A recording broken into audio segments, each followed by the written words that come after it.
All right, everyone, welcome into our Somerset Berkley hockey playoff preview show. My name's Keegan Hamblett. I'll be the host of the show. I'm also going to be the announcer for all of the playoff games this tournament run. We're here with two of our senior players. You guys want to introduce yourselves? No, I'm Aaron Preston. Brett Axon. Got two senior forwards with us. Always good to have that. We already have the bracket release. We already know who Somerset Berkeley's playing. Our audience doesn't. We're going to hold off on that for just a couple of minutes. Let's start with how Somerset Berkeley hockey is doing this year. You guys went 12-6-2 in the regular season. It's a little bit of a step down from prior seasons, but overall, Aaron, you got above that 500 record. That's all you need to clinch a tournament spot. You also won the South Coast Conference for the third year in a row. Yeah, no, I think we did pretty well this season. I mean, the record does look worse, but I think as a team we've played better than previous years. I think on all fronts, team wise, like in general, but I don't think the record actually portrays who we actually are as a team. Now we have there's some positives, there's some negatives that always come with every season campaign. The one I took away from it is out of the 4 years you've been here, Aaron, you guys scored the second most goals out of any of the teams. Goals allowed, though, it was the most you allowed. But that does come, it's a whole new team because DRS, they lost 4 players from last year. Somerset Berkeley lost 10 guys from last year. I'll ask Brett the question. What's worked so far this year and what has to improve going into the tournament? I think individually we're a bunch of really good players. But kind of meshing together as one team has kind of been it's been a bit difficult. Just, some of the guys have played together before, but just coming together and forming a whole new team, I think it was a bit more of a challenge than we all anticipated. But, we're definitely getting better as the season's going on, and right now we're definitely feeling pretty good. All right, so we do have the tournament bracket. As we said, it got released just a few minutes ago. You guys were drawn as the number 14 seed in Division 3. You guys will get at least one home playoff game, which that's always the goal. You always want to have that one playoff game at home. You guys will be matched against number 19 Hopedale in the round of 32. Aaron, original thoughts getting that matchup. Honestly, I think we all thought it was going to happen. Last night we had a team dinner with the coaches. They had a good idea who we're playing, so we started watching film on them. Um, we know the challenge ahead of us. We know it's not going to be easy, but I think with the team we have, I think it's such a possible make a deep run to go to the TD Garden. Brett, same question. What was the question?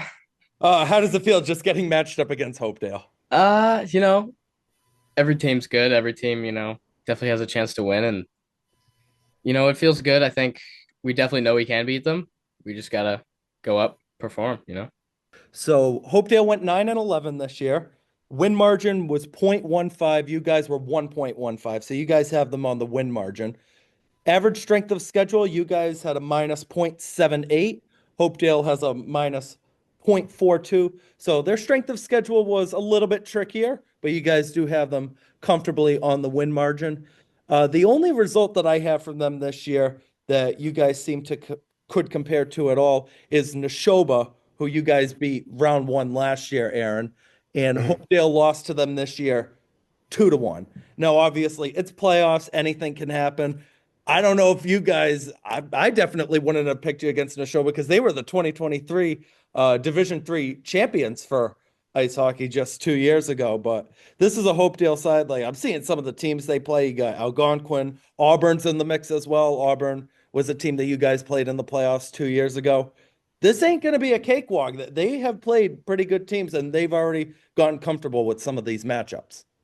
Mhm. Yeah. So we know it's not going to be a cakewalk. We played them last year in the Jamboree for our first game, and we tied them. So we know it's not going to be an easy game. We know who they are, what they're capable of, and we know they have size, speed, and we just gotta match that and come as strong as we can.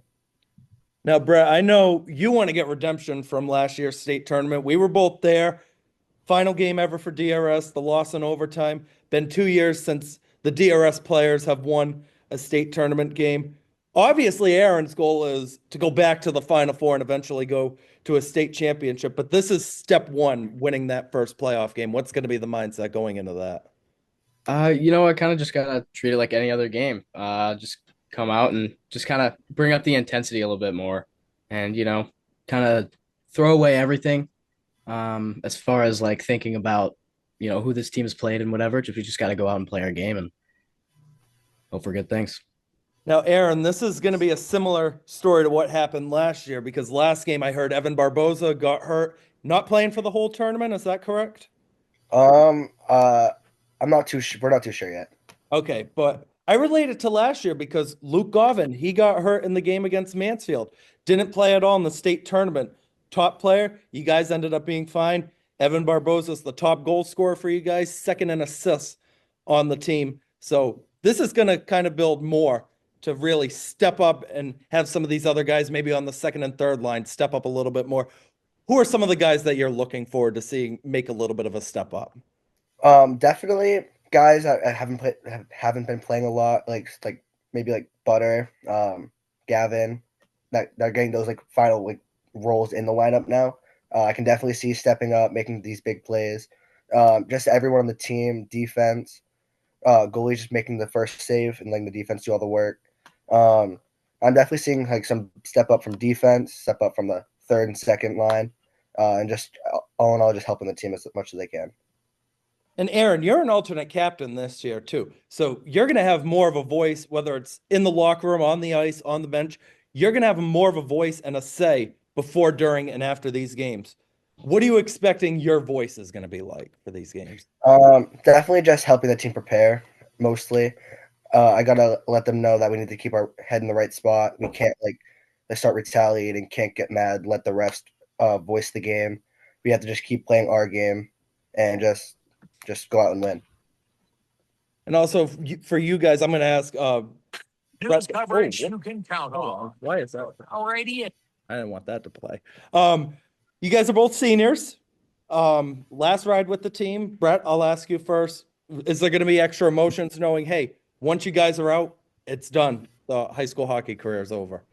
Oh yeah, of course. I don't really want to fill out a job application yet, so I really just want to keep this going for as long as I can.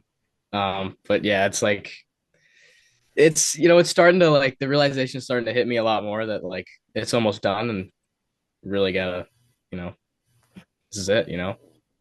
Now, right, we're expecting this game to be Wednesday at 5 o'clock. I know in the past they've had it on the schedule. They made some changes. One year, I think they said you guys were going to play at 3 or 3:30 or something like that.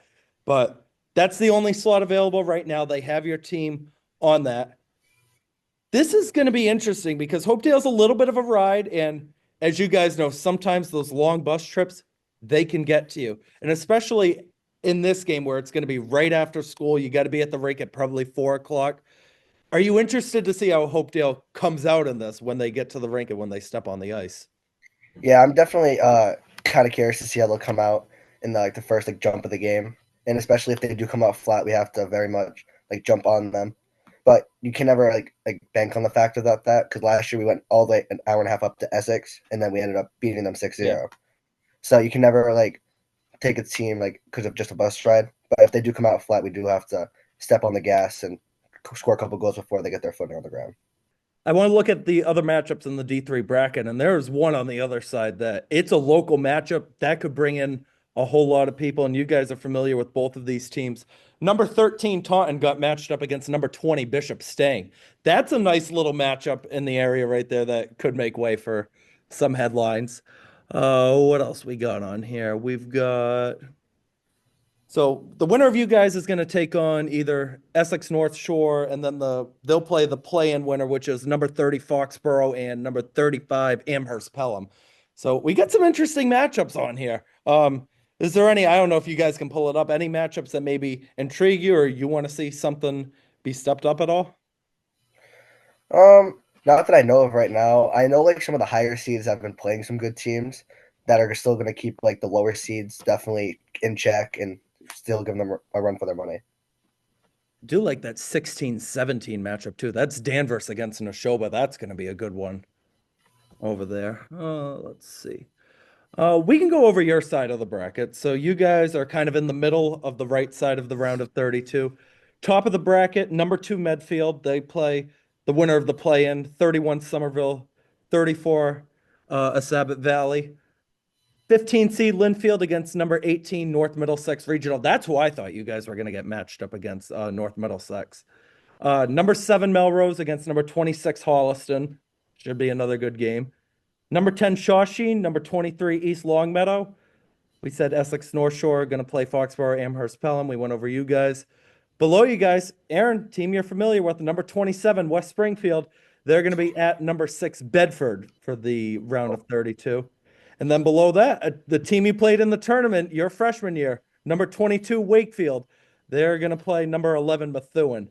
So we went over that side, and it's really open this year. Like, compared to years past, this is a tournament where any team can take it.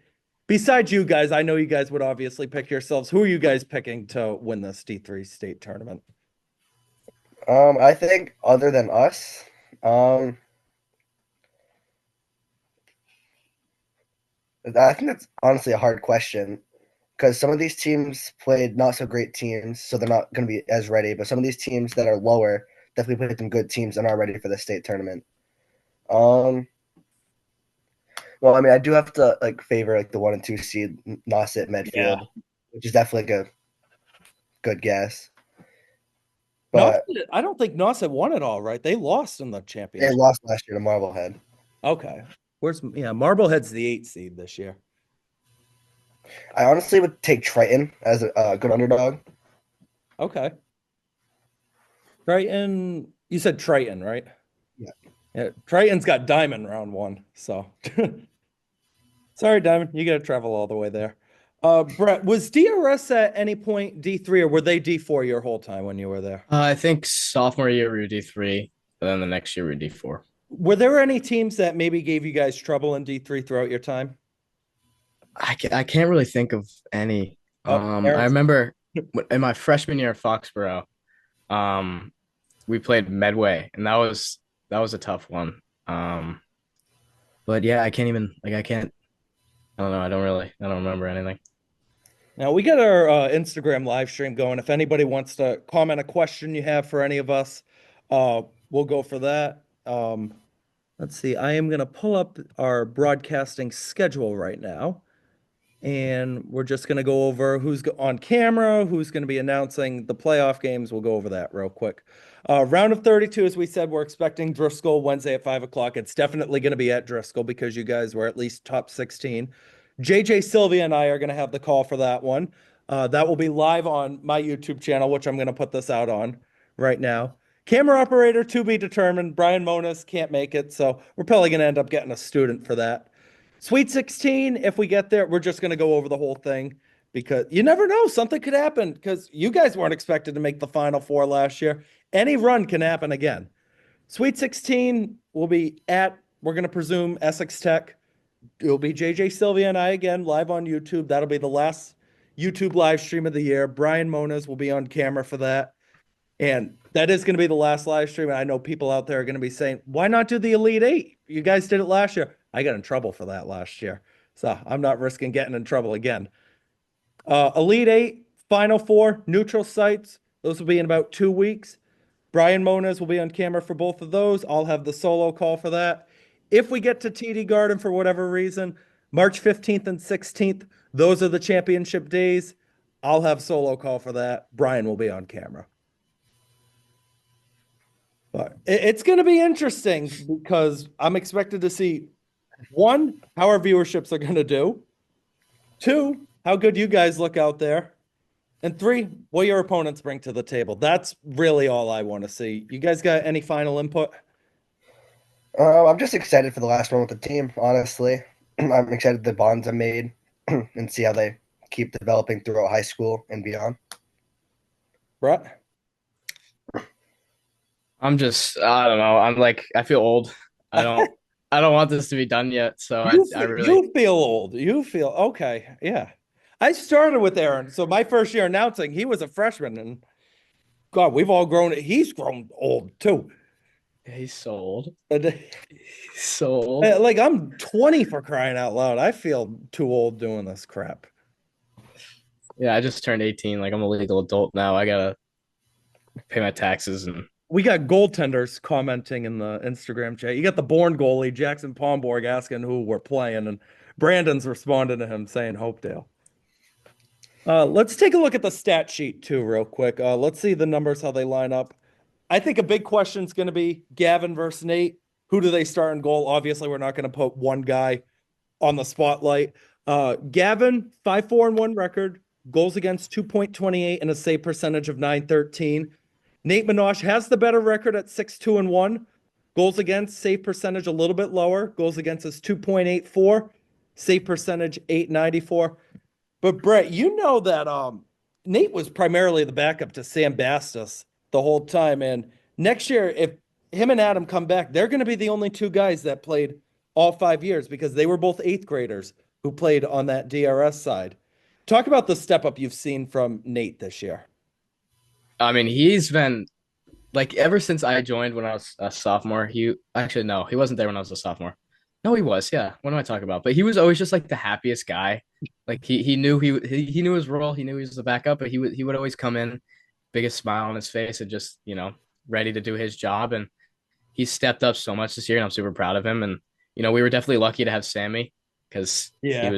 he was insane. We would get like 60 shots. We would let up 60 shots, and he'd save all of them, and that was nice. But No, he's the Nate last steps ever up so much.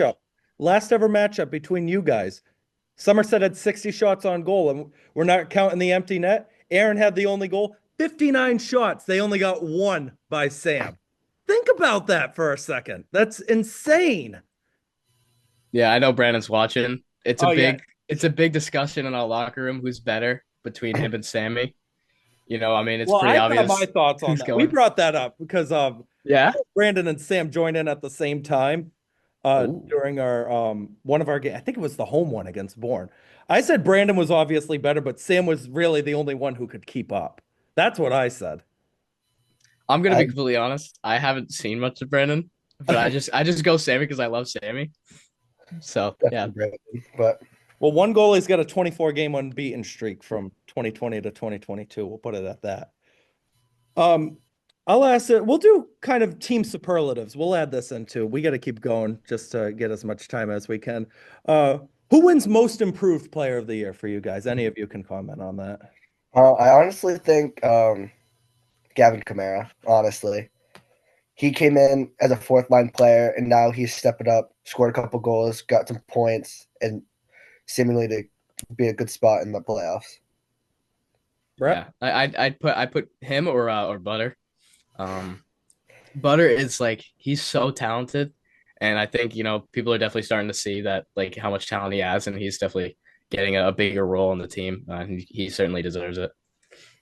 Who we getting for a team MVP? I think the top three are Mason Sullivan, Adam Bastos, and Evan Barboza. They have all been putting on a clinic this year.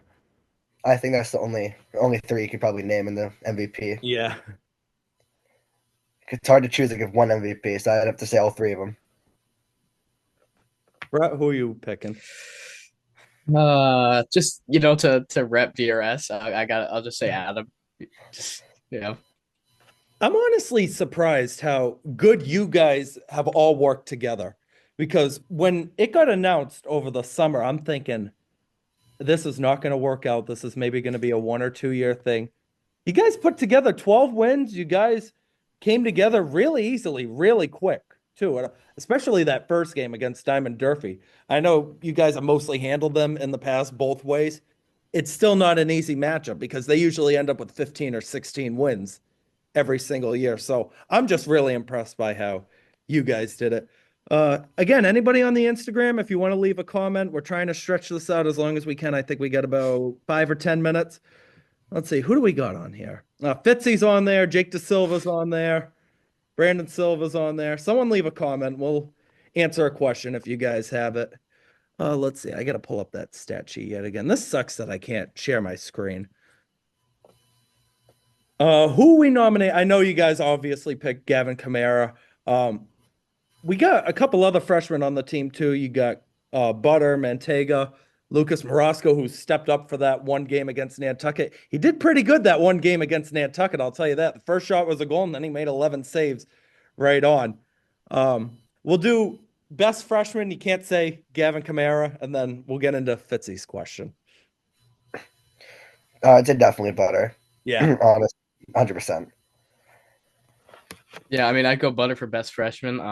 But I think a sneaky one is Jake De Silva. Honestly, This off, I hate playing against him in practice. He's on you. If you have the puck, he's right on you, and I can't stand playing against him. So Hey, when you fill in for 21, you fill in for Matt Costa, you got big expectations coming your way. I'll tell you that. Yeah. Brett has no Brett's changed his number every year, the last 3 years. He was 13 his sophomore year. He was 11 last year, and now he's 17. Can't catch a break staying that one number. Aaron's been number 8 all 4 years, I think. I have. yeah, I was growing up. When I was growing up, like I'm a Capitals fan, Yeah. so I was always number 8. Is But that why you do the Evgeny Kuznetsov celebration that's all the time? yeah, that's why. Okay. I love he's like my favorite player of all time. I love Kuznetsov. Fitzy's question is best sixth man. I'd be interested to see who you guys got for that. I got to pick.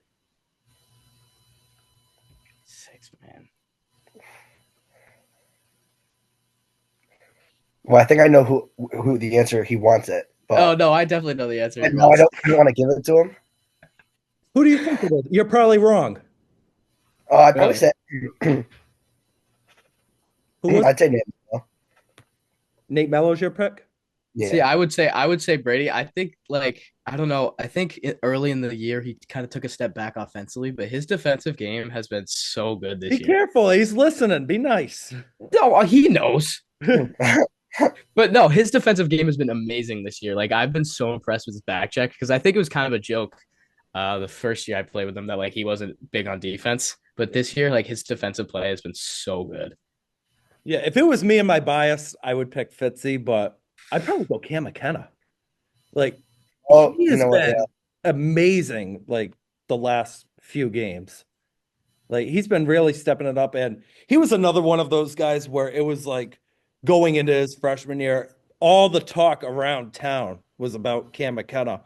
And I heard he didn't play hockey for that long before he started high school hockey. That's what I heard from him. I've And never then, heard anything like and then it was like 3 goals each of his first 2 years. And I'm thinking, all right, it's going okay. It's not going great, but now he's got 13 points, 9 of them being goals this year. He's doing a lot better as a two-way player. Like he's been stepping it up big time. Let's see who else we got on here. Let's say, oh, Brady said Glaze alert. I don't know if he's talking about you or me. Somebody's It's probably me. Yeah, probably me. let's see. Who's the most? We'll go most underrated player on the team. Like who's somebody that gets a lot of points, maybe does a lot of work, but just doesn't get the recognition out there. that. I'd say Liam Blinkush. He plays great defense every game. He might not score or get many points, but he is always playing great defense and making the plays happen. Yeah, Liam is so good. Liam is like I obviously like Liam's one of my best friends. I've grown up playing with him since I was like 8 years old. He is so good as a defenseman. Like it's pretty crazy like how good he can lock up. See, I also say Chubbs. Like I know like I'm biased here, but I Chubbs is like he's very underrated. He had like his speed is great, his hands are great, his shot has improved so much. I think he could definitely do damage in this tournament, you know, if he's given the opportunity for sure. Yeah, Brady's saying Liam 100%. Oh, what do we got on here? We get 10 minutes. Yeah. Brady says Liam. I go Gabe Gonzalez, and I know he was like one of the better players. You don't hear his name much around this team, and after some of these guys like Mason and Liam leave, he's your number one defenseman. I said what I said. He's going to be the number one guy for the next 2 years. Let's see. You guys got any questions you want to throw out, and then we'll see who wants to answer them. Anybody got one?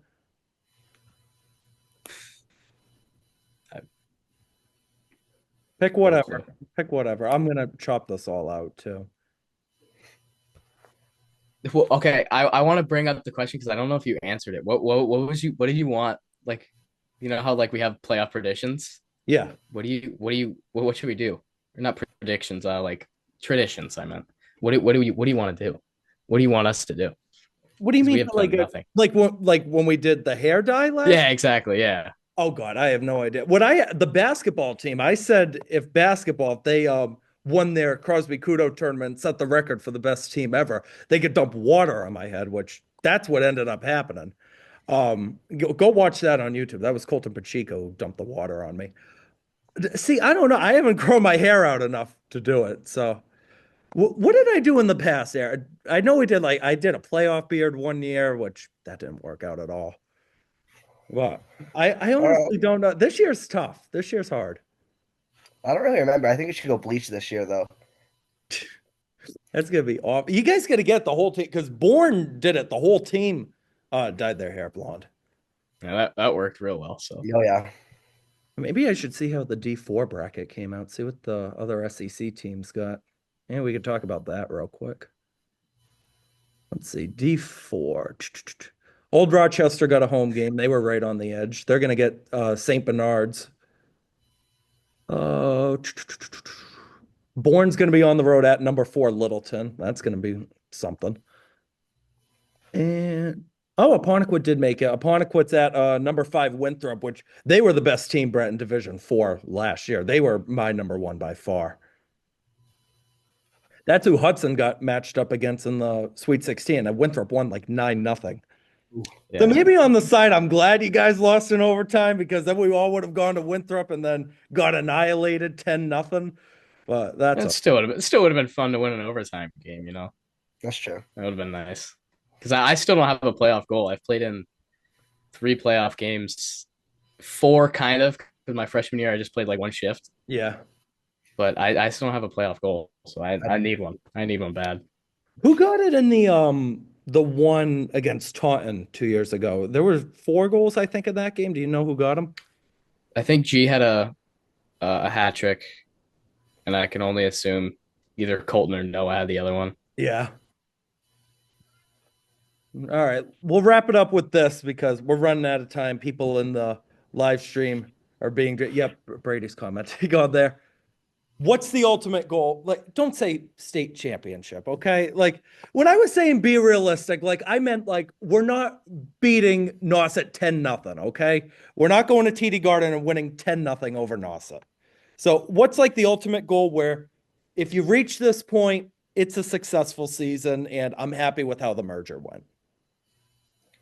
I'd probably say Elite Eight. If we make the Elite Eight, it shows that our team is still very strong, Yeah. and that we came to do what and we did what we needed to do. If we can get farther than that, that's amazing. Like, of course, I want to go to the Final Four and farther, but Elite Eight is where I say that's a successful season. Brett, where are you at? Yeah, I think we just want to get past the second round. I've never been past the second round through the 3 teams I played for. So I think if we can do that, we'll know, like, yeah, we did well.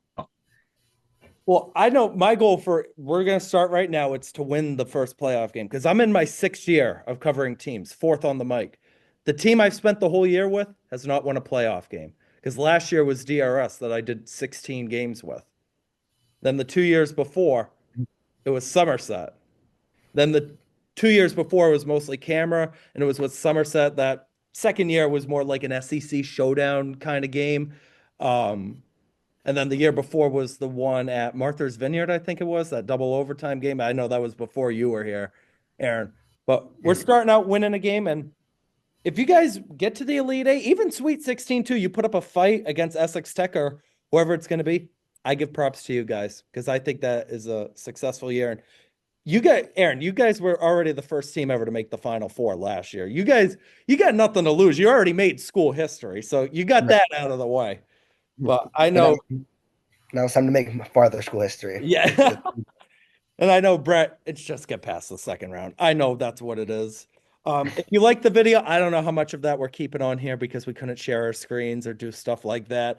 Make sure to hit the like and subscribe button. Also, be sure to check out our Blue Raider Studios YouTube channel. They got some other games on there. We'll probably be doing a basketball preview show coming up later today when those brackets come out. But for now, I'm Keegan Hamblett signing off. We will see you at Wednesday for States. Have a good one.